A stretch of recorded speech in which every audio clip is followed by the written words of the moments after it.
मैं Jaya Kumari MJK high school +2 Chamua Paschim Champaran the Bihar teacher history makers मेरा mobile मेरी शिक्षा के इस मंच पर आए हुए सभी शिक्षकगण को मेरा हार्दिक अभिनंदन।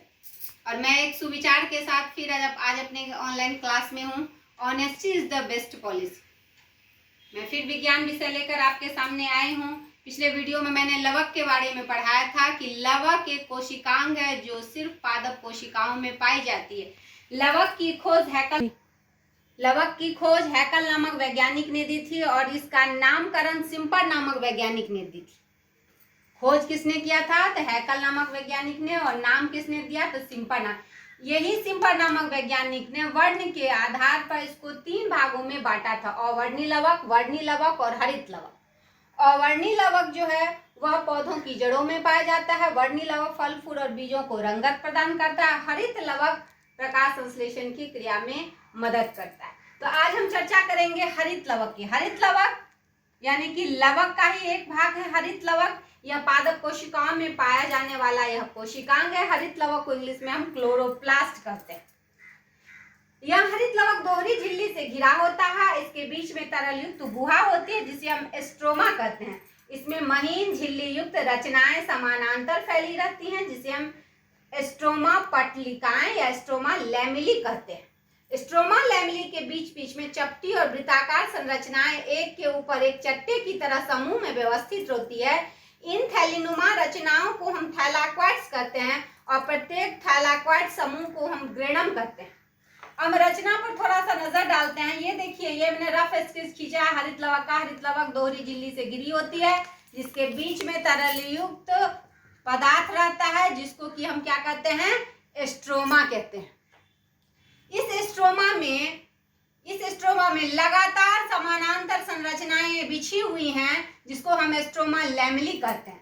इस स्ट्रोमा लैमेली में वो संरचनाएं जो एक बोरे की तरह, चट्टे की तरह थैलीनुमा दिखाई देती है, चपटी की तरह, इसको हम कहते हैं थैलाक्वाइड्स। ये थैलाक्वाइड जब समूह में होती है तो उसको हम कहते हैं ग्रेनम। ठीक, अब आगे बढ़ते हैं। प्रत्येक थैलाक्वाइड समूह को हम ये ग्रेनम कहते हैं और ये एक दूसरे के ऊपर चढ़ी हुई है। इसको मदद करता है, एक दूसरे के ऊपर जो संयोजित होती है इसको मदद करता है स्ट्रोमा पटलिका। स्ट्रोमा पटलिकाओं के द्वारा यह एक दूसरे से संयोजित होती है। थोड़ा सा रचना फिर से देख लीजिए। हरित लवक दोहरी झिल्ली से घिरी होती है। इसके बीच में तरल युक्त पदार्थ होता है जिसे हम स्ट्रोमा कहते हैं। यह महीन झिल्ली युक्त संरचनाएं लगातार समानांतर बिछी हुई हैं जिसको हम कहते हैं स्ट्रोमा लैमेली। स्ट्रोमा लैमेली के बीच बीच में चपटी, ये देख रहे हैं, चपटी संरचना है। वृत्ताकार थैलियां एक के ऊपर एक व्यवस्थित रहती है। इन थैलीनुमा रचनाओं को हम थैलाक्वाइड्स कहते हैं। प्रत्येक थैलाक्वाइड्स के समूह को हम ग्रेनम कहते हैं। ये ग्रेनम एक दूसरे से संयोजित होती है किसके द्वारा? तो स्ट्रोमा पटलिकाओं के द्वारा। प्रत्येक थैलाक्वाइड एक हरी महीन झिल्ली का बना होता है जिसमें पर्णहरित होता है। ये जो थैलाक्वाइड है यह एक हरी झिल्ली से बना होता है, लेकिन हरित लवक दोहरी झिल्ली से घिरा हुआ होता है। ये याद रखना है, हरित लवक दोहरी झिल्ली से घिरा होता है, लेकिन थैलाक्वाइड जिसकी संरचना चपटी थैलीनुमा होती है यह एक हरी झिल्ली से बना होता है। हरित लवक मुख्यतः पत्तियों में पाई जाती है, यानी कि पत्ती में क्या पाई जाती है? हरित लवक। हरित लवक के अंदर होता है थैलाक्वाइड। थैलाक्वाइड के अंदर होता है पर्णहरित या क्लोरोफिल, जिसके कारण पत्ती जो है वह हरी होती है। थोड़ा सा और विस्तृत इसकी जानकारी लेते हैं। हरित लवक में मुख्यतः 2 प्रकार की क्रिया होती है, एक प्रकाशिक और दूसरा अप्रकाशिक। हरित लवक में 2 प्रकार की क्रिया, एक प्रकाशिक और दूसरा अप्रकाशिक। प्रकाशिक क्रिया ग्रेनम में होती है, अप्रकाशिक क्रिया स्ट्रोमा में होती है।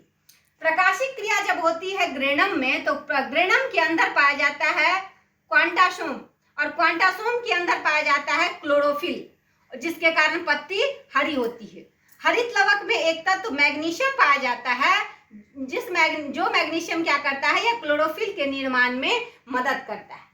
मुख्य बातें अब ये कि पत्तियों में प्रकाश संश्लेषण की क्रिया होती है, इसीलिए पत्ती को हमेशा याद रखिएगा, पत्ती को प्रकाश संश्लेषी अंग कहा जाता है। हरित लवक को प्रकाश संश्लेषी अंगक कहते हैं और क्लोरोफिल या पर्णहरित को हम प्रकाश संश्लेषी इकाई कहते हैं। मुख्य ये 3 चीजें याद रखनी है।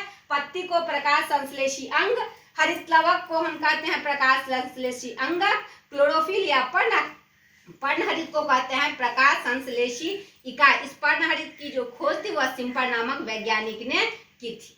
ये मुख्य बातें रही हरित लवक से। मिलते हैं फिर अगले वीडियो में एक नई कोशिकांग के साथ। तब तक के लिए धन्यवाद।